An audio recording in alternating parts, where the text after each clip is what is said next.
creeps, it's Cameron again, and welcome back to my channel where I talk about books, movies, writing, and all things spooky. And on this episode of Library Macabre, I have a very special unboxing video.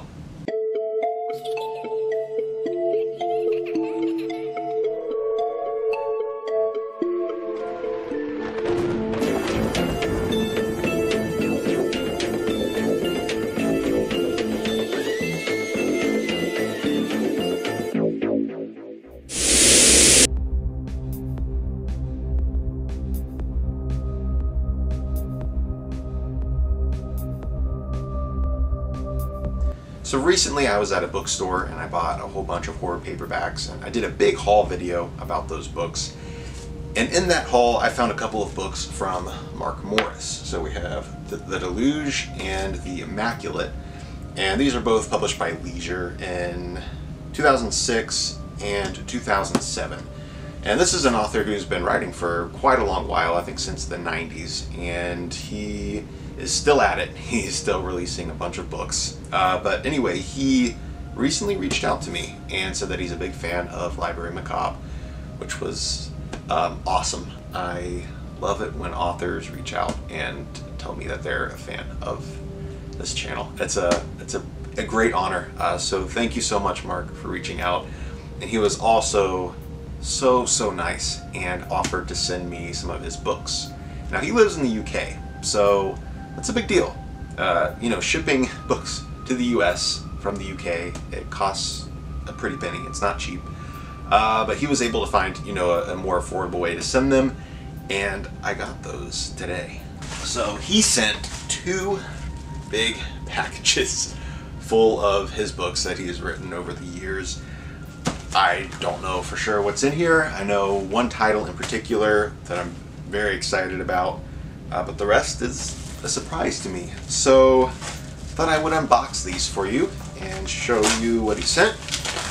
Now he told me that I don't have to review them, but this is a horror book review channel, so obviously I would love to read these and review them. So as soon as I am through with these, which all of the books on this cart are my review books, I'd really like to read through these and do reviews of them for you. So let me know, guys, what you would like me to read first. Now, like me, he is a collector, so he knew he had to package these very nicely, and he did a really great job.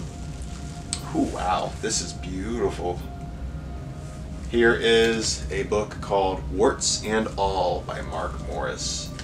And this is from PS Publishing, which I have always admired them, but I've never bought any of their books. I've just kind of drooled over them on their website.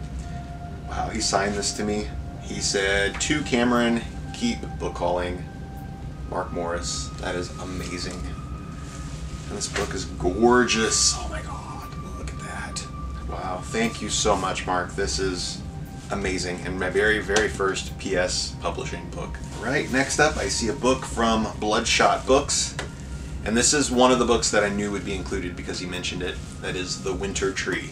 And I have been eyeing this book for, I think, a year or two, just since it came out.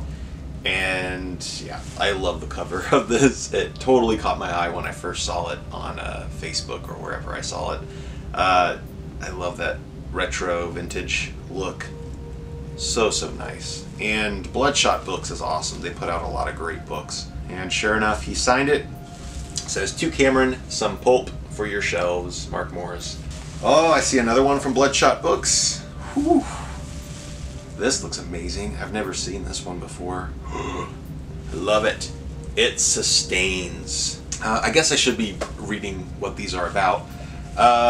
When Adam was 15, a terrible thing happened. So terrible that he and his father ran away in an attempt to put it behind them. But the past is not so easy to shake off, and a new start does not necessarily mean a better start. Who is the figure at the top of the stairs? Whose is the face in the mirror? What is the thing in the pond? And why does Adam often feel he is being followed, only for his pursuers to dissolve into shadow when he turns to confront them? When Adam was 15, a terrible thing happened. So terrible he believed it to be the worst thing of all. But he is about to find out that there are far worse things waiting out there. So that is It Sustains by Mark Morris. And going back to The Winter Tree, I want to read the synopsis of this for you guys. It says, finally in print after more than 3 decades, the novel Mark Morris wrote before Toady, which I remember seeing the cover of Toady. I don't have a copy of that. Maybe it's in here, I'm not sure. But it looks really cool. Limefield has had more than its fair share of tragedy. Barely 6 years ago, a disturbed young boy named Russell Chaney died beneath the wheels of a passenger train mere moments after committing a heinous act of unthinkable sadism.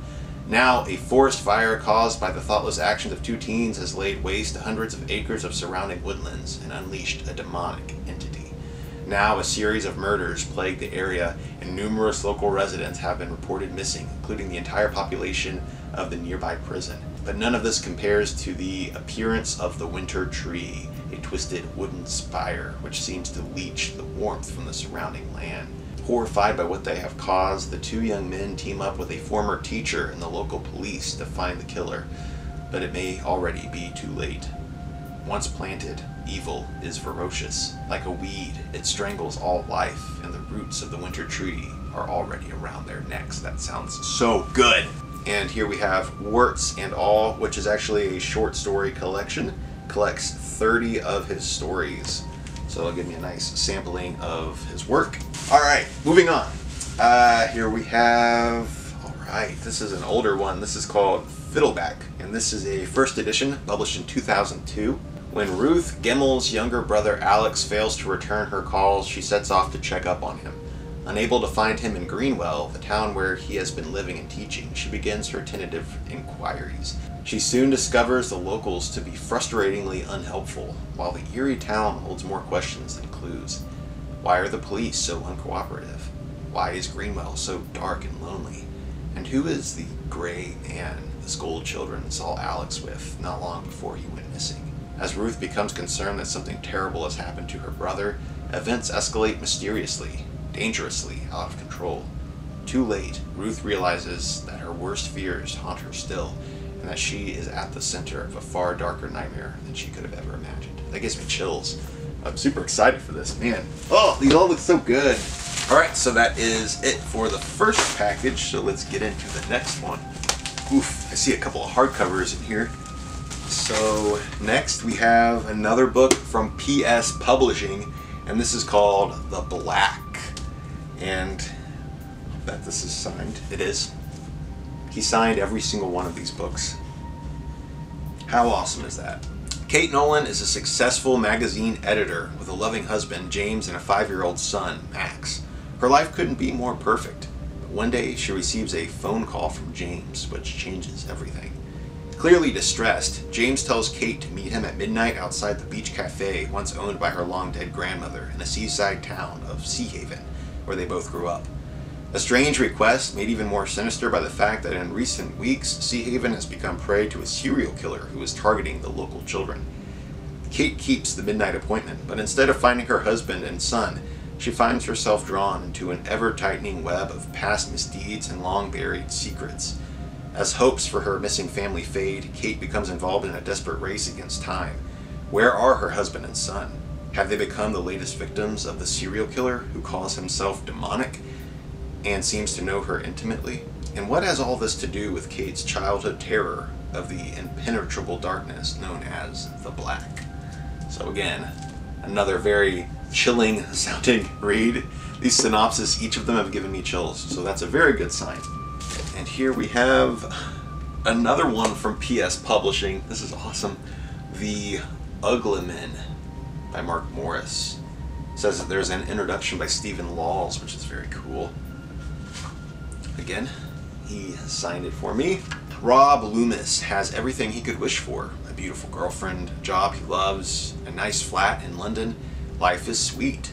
Until the day that his mother rings him at work to tell him that his quiet, thoughtful, and apparently contented father has hung himself from the banister of their family home. Before long, Rob finds that it is not only his own and his mother's grief that he has to cope with. A mysterious hissing voice on the phone informs him that his father was murdered and that his murderers, the Uglymen, are targeting Rob as their next victim. But if Rob's father really is dead, why does Rob glimpse him standing between distant trees, watching his own funeral. Is his father a phantom, a figment of Rob's imagination, or has he somehow faked his own death in order to avoid some terrible retribution? To discover the truth, Rob must confront and accept the shocking revelations about his father, must delve into his father's past, and in particular into certain events that occurred in California in 1969 during the fabled Summer of Love. For it was here that his father made the biggest mistake of his life, where his reckless actions were to have such devastating consequences that they would destroy not only his life, but the lives of those around him. Sounds epic. This is a very, very short one, too, but it sounds like it'll pack a bit of a punch. Ha! And here I was going to buy these soon, and now I don't have to, so thank you so much, Mark. We have New Fears, which is edited by Mark Morris himself. I did not realize that he edited this until just now. So that's awesome. This includes stories by Josh Mallerman, Ramsey Campbell, there's Christopher Golden, and I see Brian Keene in here, Sarah Lotz, Adam Neville. Wow. Lots of authors. Long list back here. And then here is the second volume, which he also edited. Paul Tremblay is in here, Gemma Files, and he also signed these for me as well. It says, "To Cameron, just when you thought it was safe to go back in the library." And then he signed this one as well, "Some New Fears for your library." So cool. Wow, that is awesome. A big, beautiful stack of books from Mark Morris. Thank you so much, Mark. This was incredibly kind of you. I can't even express it. Thank you, and thank you for being a good friend. I will add these to my review card, and I'll get to them as soon as I can. I'm so excited to read all of these. Let me know if you have read any of these books and where I should start. I'm thinking maybe The Winter Tree, but I'm very, very conflicted because all of these sound amazing. And I also need to read both of these as well. I haven't read these yet, so add those to the stack as well. Anyway, thank you again, Mark. You are an awesome guy. Everybody go check out his books and give him some love. And thank you so much for watching this video. I hope you enjoyed it, and I will see you in the next one. Later, creeps.